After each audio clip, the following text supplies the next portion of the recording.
Bon, quand on entend le mot capital, en général, notre cerveau fait des associations assez rapides. Ouais, on pense tout de suite à l'argent. Voilà, on pense machinalement à des comptes en banque, à des portefeuilles boursiers, à de l'immobilier. Ou à des grosses usines avec des machines toutes neuves. C'est ça, le capital matériel, quoi.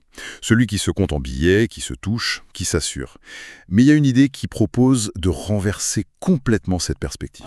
Complètement. Et c'est vraiment le cœur d'un ouvrage hyper marquant qu'on va décortiquer aujourd'hui dans cette exploration en profondeur. Ça s'intitule Le capital humain. C'est de Brian Keeley. Un livre fascinant en effet. Et le postulat de base, il est d'une puissance, redoutable. Notre atout le plus précieux dans l'économie moderne serait en fait totalement invisible. C'est exactement ça, ce n'est pas ce qu'on possède sur le papier, c'est ce qu'on a dans la tête. Et dans le corps, Notre savoir, notre santé, nos compétences sociales. voilà. Et il faut absolument qu'on décortique ça parce que comprendre que nous sommes nous-mêmes le meilleur investissement possible, ça change radicalement la façon dont on envisage son propre parcours. C'est une réflexion incontournable aujourd'hui. C'est un ouvrage qui s'adresse vraiment à quiconque cherche à comprendre les règles du jeu actuel, que ce soit pour sa réussite personnelle ou pour naviguer dans le monde de l'entreprise. Ou même juste pour comprendre la société. Absolument. Pour saisir pourquoi nos sociétés évoluent de telle ou telle manière. On a longtemps cru, tu sais, que la richesse des nations se mesurait à leurs ressources naturelles ou à leur puissance industrielle brute. Le charbon, l'acier. Exactement.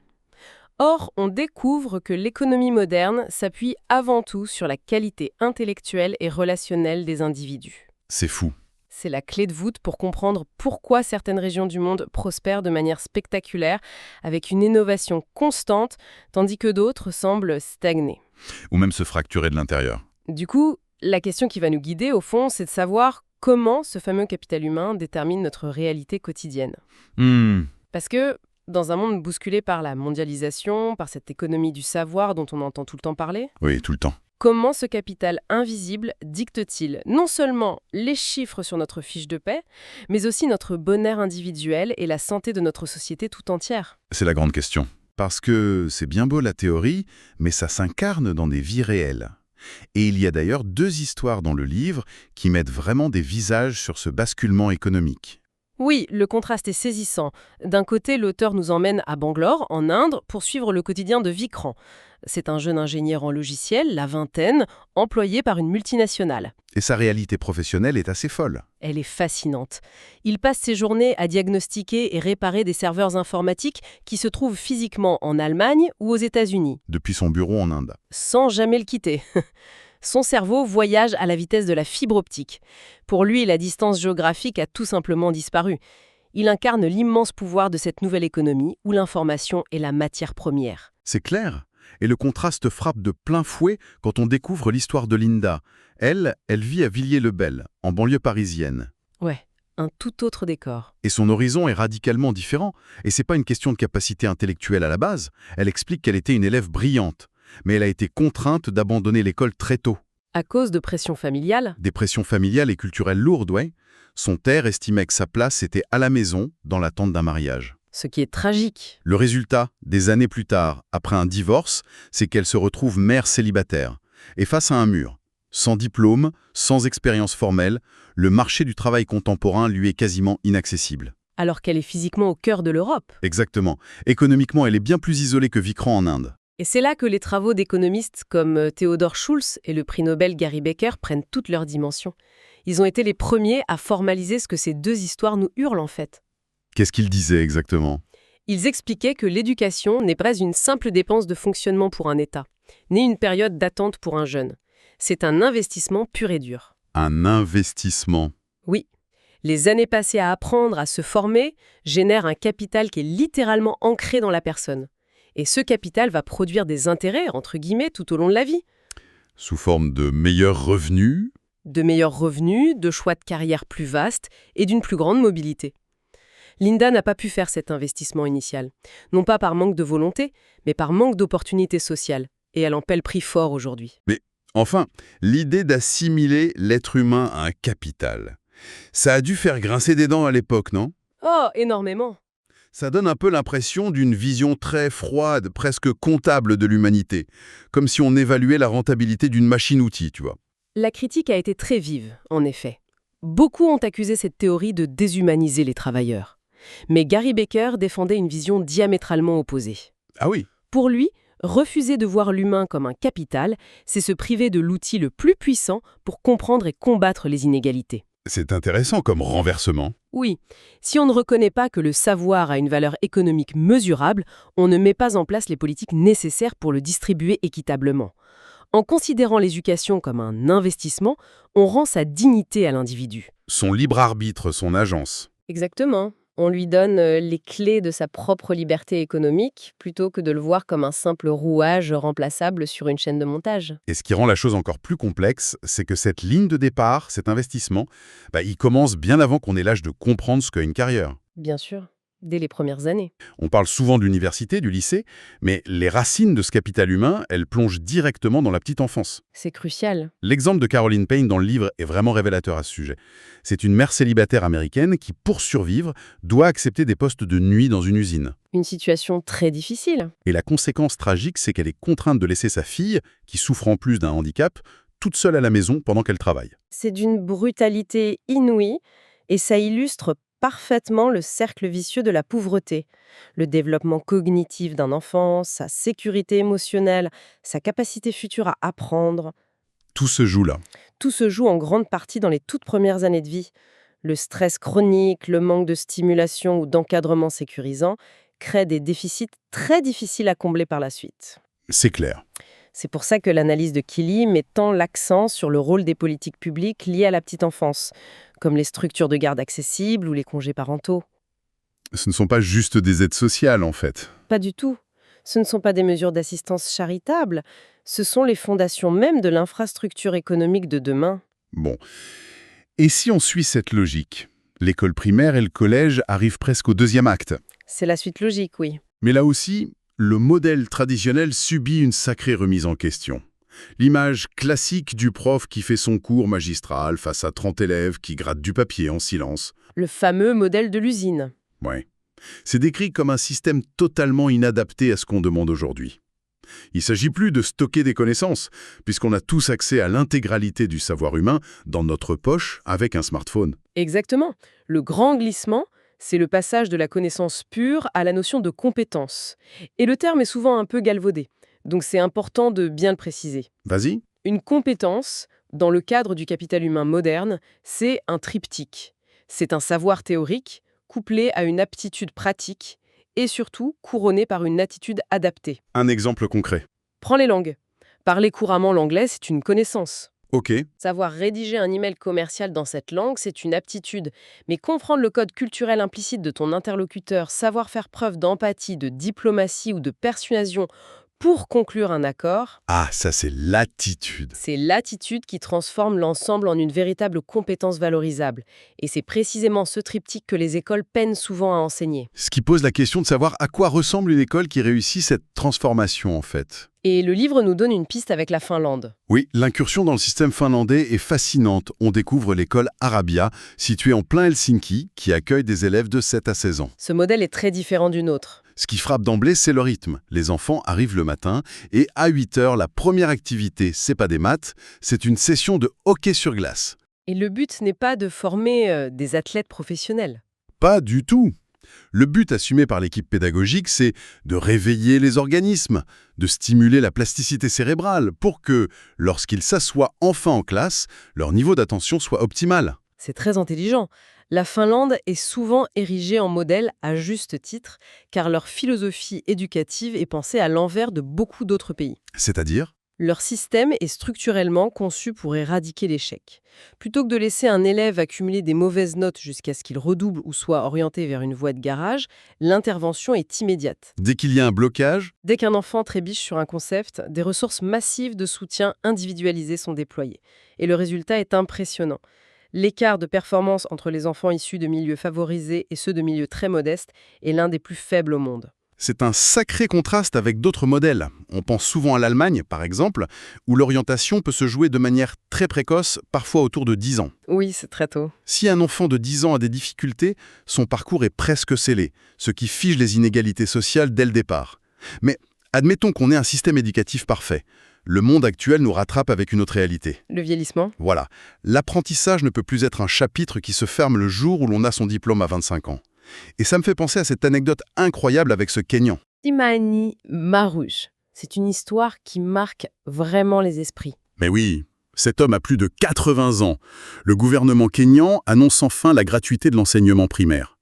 Et lui, il veut apprendre à lire. Et il ne se laisse pas démonter. Il prend une paire de vieux pantalons, il coupe les jambes pour s'en faire un short qui respecte l'uniforme réglementaire de l'école primaire, il enfile ses chaussettes hautes, il se présente à la porte de l'école. C'est fabuleux. Il s'y retrouvait assis sur des petits bancs, au milieu d'enfants qui auraient pu être ses arrière-petits-enfants.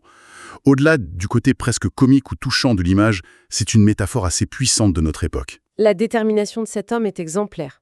Et elle préfigure une obligation qui va tous nous toucher en fait. Si on regarde la démographie mondiale, l'équation est implacable. On vit plus vieux. Les progrès de la médecine font que nous vivons beaucoup plus longtemps, ce qui est une excellente nouvelle. Mais en parallèle, les taux de natalité s'effondrent dans la quasi-totalité des pays développés. Donc moins d'actifs. La proportion de personnes actives, celles qui travaillent et payent des impôts, diminue face à une population de retraités qui explose. Au Japon, c'est déjà une crise existentielle et l'Europe suit la même trajectoire. Mathématiquement, le modèle classique de la retraite financée par les générations suivantes est sous perfusion. On va devoir rester actif beaucoup plus longtemps. Absolument. Ce qui soulève un problème majeur. Si je dois travailler jusqu'à 70 ans, ça veut dire qu'entre mon diplôme et la fin de ma carrière, il va s'écouler 45 ou 50 ans. C'est immense. Imaginez les outils de travail, les logiciels, les méthodes de management d'il y a un demi-siècle par rapport à aujourd'hui.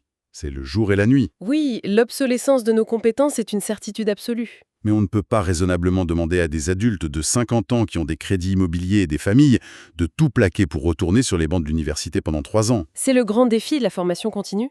Il faut inventer des mécanismes qui permettent d'apprendre sans mettre sa vie entre parenthèses. Il y a des solutions pour ça. L'ouvrage mentionne des initiatives très inspirantes. La Corée a par exemple mis en place un Credit Bank System, un système de banque de crédit. L'idée est brillante de simplicité. Comment ça marche ? Au lieu de devoir suivre un cursus monolithique de plusieurs années dans une seule institution, un adulte peut accumuler des crédits de formation tout au long de sa vie. À la carte. Exactement. Il peut suivre un module en ligne ici, un séminaire pratique là, une formation en entreprise ailleurs. Ces crédits s'accumulent sur un compte centralisé et finissent par débloquer des diplômes officiels. C'est modulaire, c'est flexible. Et ça dédramatise complètement le retour à l'apprentissage. C'est une approche hyper pragmatique. Tout comme ces programmes familiaux aux États-Unis, les Family Literacy Programs, où l'on fait venir les parents et les enfants pour apprendre ensemble. Très belle initiative, oui. On brise la barrière de la honte que peut ressentir un adulte en difficulté avec la lecture en l'intégrant dans une dynamique familiale positive.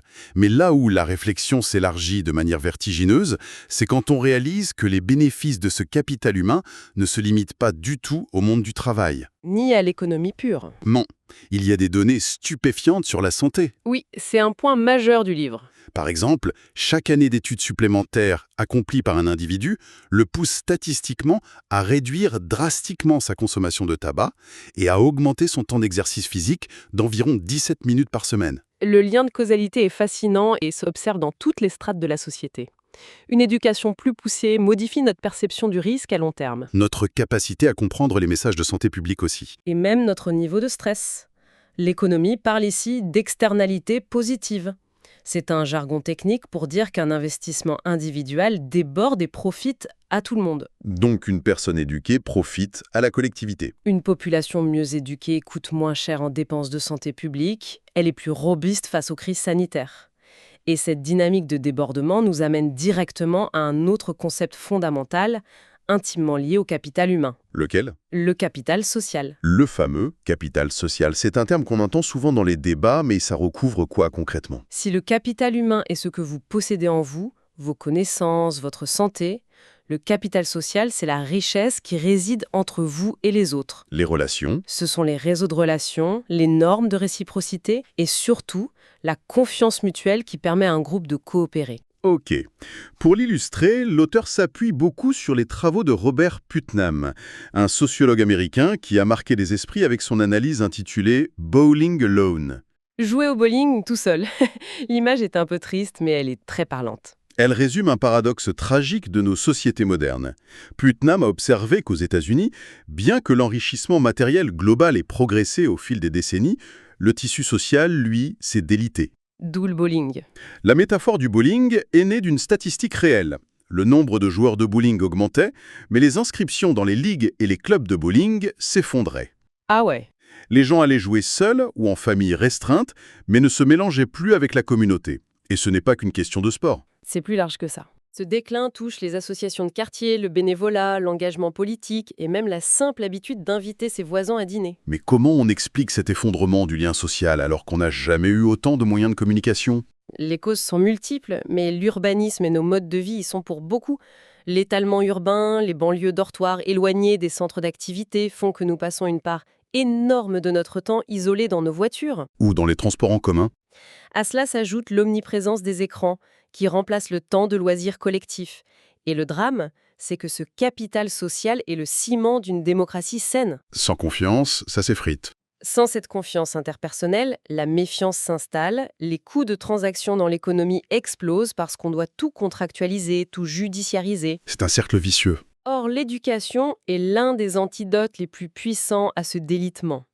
Les statistiques montrent systématiquement que les individus ayant un niveau de capital humain élevé sont ceux qui s'engagent le plus dans leur communauté Ceux qui votent le plus. et qui font le plus confiance aux institutions et à leurs concitoyens. Tout est interconnecté en fait. C'est vraiment une vision systémique de la société. On part de l'éducation d'un enfant pour arriver à la solidité d'une démocratie. C'est la force de cette théorie. Mais redescendons sur Terre un instant. Pour quiconque navigue dans sa carrière ou gère sa vie de famille aujourd'hui, qu'est-ce qu'on fait de cette somme d'informations? Comment on traduit cette philosophie au quotidien? Au niveau du monde professionnel, le message est une sonnette d'alarme. Les entreprises qui survivront sont celles qui se transforment en organisations apprenantes. Fini le modèle figé. L'ère où une entreprise concevait un processus parfait et se contentait de le répéter à l'infini est révolue. Face à l'innovation constante, une entreprise doit créer une culture où l'erreur est analysée sans punition. Où l'information circule. Exactement, et où la formation des employés est continue. Si vous dirigez une équipe et que vous considérez le budget formation comme une variable d'ajustement à couper en cas de crise, vous détruisez littéralement votre capacité de survie à moyen terme. Et pour nous, en tant qu'individus, ça donne presque le vertige. On a l'impression qu'on doit être en perpétuelle optimisation de nous-mêmes. C'est un peu angoissant. C'est le risque de tomber dans l'injonction de la productivité toxique. Mais je crois que l'idée du livre est plutôt de proposer un changement de regard apaisant. Ah bon? Comment ça? Il s'agit de valoriser des activités qui semblent parfois invisibles ou non rentables. Décider d'aller marcher en forêt, de s'engager dans une association de parents d'élèves ou de prendre le temps de lire un ouvrage complexe pour le simple plaisir de comprendre. C'est pas du temps perdu. Ce ne sont pas des distractions, ce ne sont pas des moments volés à la vraie vie économique, ce sont des actes majeurs de renforcement de notre capital humain et social. Ça légitime le temps qu'on accorde à notre bien-être physique et mental. C'est une perspective qui fait beaucoup de bien. Finalement, cette exploration nous amène subtilement à devoir redéfinir ce qu'est la réussite, ou même la richesse d'un pays. C'est la conclusion inévitable. Parce que si la santé, la confiance entre voisins et le niveau d'éducation sont nos atouts les plus précieux, nos outils de mesure habituels sont complètement à côté de la plaque. Le fameux PIB, qui fait la une des journaux économiques en permanence, il est aveugle à tout ça. Le PIB est un outil redoutable pour mesurer la production marchande, mais il est tragiquement borgne. Borgne. Oui, il va comptabiliser de manière très positive la vente de millions de paquets de cigarettes, puis il va comptabiliser à nouveau positivement les traitements hospitaliers pour les cancers que ces cigarettes auront provoqués.